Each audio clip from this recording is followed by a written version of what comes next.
Maal yaa sababa biqiltuu yoo bishaan obaasanii guddisu chaanaalii kana maaltaa yoo waliin guddisne subscribe godha ammoo maatii kootti dabalamaa isiniin jedha mallattoolis cuqaasa lakkamma cuqaasaa roti cuqaasa dafa yeeno amma gara viidiyootti tun darbiin dura subscribe waan gootaniif guddaa galatooma yaadii yoo jiraate immoo koomentii irratti na barreessaa isiniin jedha galatooma isiniin kanuma warree sooltee magaalaa keessa son jirtu barbaadeensi dabe Bakki dhiismee bannaati waan irratti heetu sitti meemee abintamaarrata baay'isawee. Maal taatestii har'a mudannoo si mudate jira moo maaliif akkas taasoftate takka akkasitti natti haasofte hin beektu natti meemee maal taatestii? Maal ture beektaa akka irraatu magaalaa keessa ispaaltii irra deemaa jiru namicha sargaa naga dubeettameti. Eeyyee beeka garramuu moo maanni maal siin jedhe moo?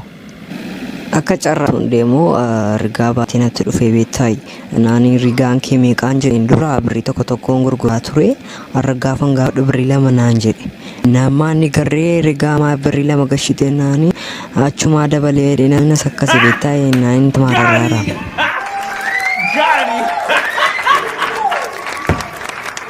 Maal video kolaltee kaatee subscribe godhin baata. Malo subscribe godhi maal jedhi simmiidhu kuna akkanuma cuqaasaa roti cuqaasi mallattoolee sana cuqaasi waan tokko waan simmiidhu cuqaasi sirriitti yaada yoo qabaattan immoo koomentii irratti na barreessa malee gaayaa sabaanuma wal guddifata waan fedheef isiniin jaalladha galatooma.